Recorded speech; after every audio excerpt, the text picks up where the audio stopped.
Everybody in this world has a story to tell, and we experience different things under the same universe.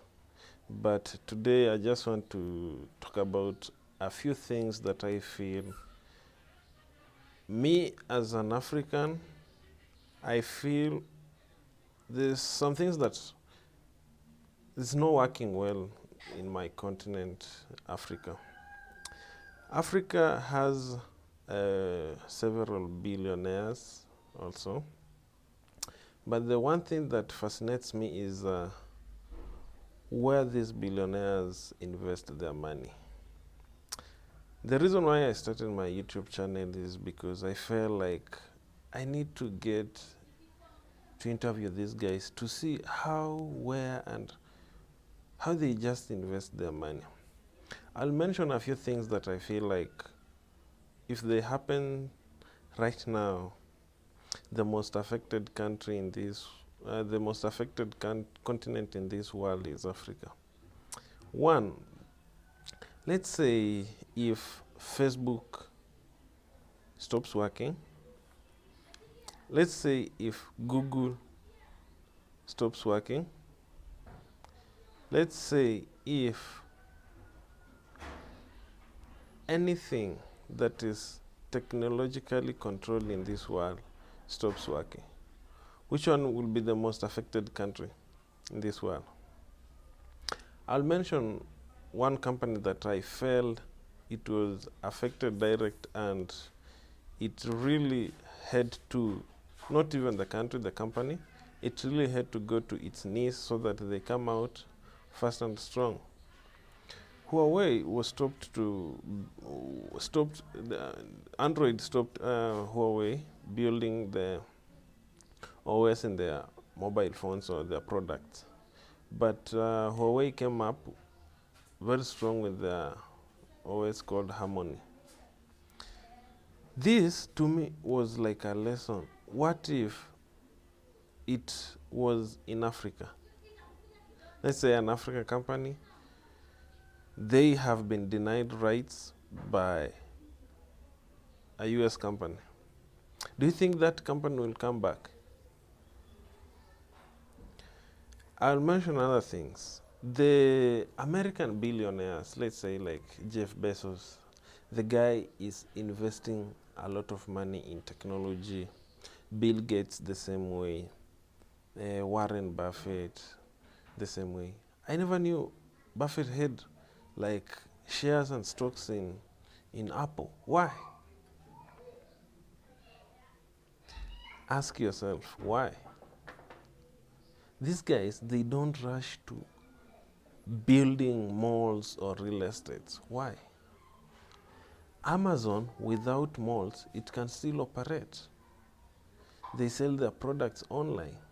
You can, and in fact, Jeff Bezos is the richest man in this world. Does he even own any shopping mall? Does he? Don't think he doesn't own anything. Walmart is not for Jeff Bezos. But look, this guy, the money he gets, he's investing in drones, investing in technology, server systems, where he keeps data. African entrepreneurs or billionaires, when we get money, we take all our money to real estates. We take all our money to malls and those kind of stuff. Yes, they are really good, but when we get any effects, when this company decided to shut down, I know it's not possible to do that, but sometimes it's possible because Nokia went down. If these companies decides to do their magic and they shuts down, do you think we shall really have a backup to our systems? Do we even have our personal data? Do we have servers that keeps our data? Do we? When we sign up for the Google accounts, Gmail, Facebook accounts, do we have like our own database that we can go and extract? And do we have the permissions to do that? Or it's encircled to cloud and controlled by other people from Silicon Valley? It's a question to think about it, because things are changing, and they're changing very fast. Right now, they have said without data, it will be hard for you to do business. What kind of metrics as a company or as an entrepreneur from Africa you are doing? Do you even understand data? We are still living in an old Stone Age era period, but people have already moved. People are doing magics. When you stop drones from operating in Kenya, what does that mean? You are killing the new technology. Something that has already been developed and it's working efficiently in other countries. What makes it so hard to work in Africa? We create rules and regulations that, for me, I don't think they are really important. We don't embrace failure. We don't embrace tests. And that's why the superpowers are superpowers, because those guys, they don't put regulations on things that are not relevant to the society. You are killing businesses.